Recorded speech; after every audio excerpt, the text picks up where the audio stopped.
how you can easily disable the unnecessary or unwanted apps from your startups.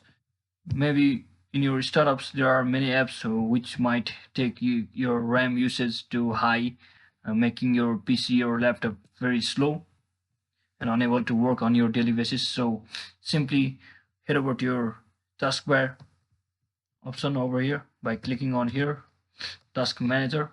Once you click on it,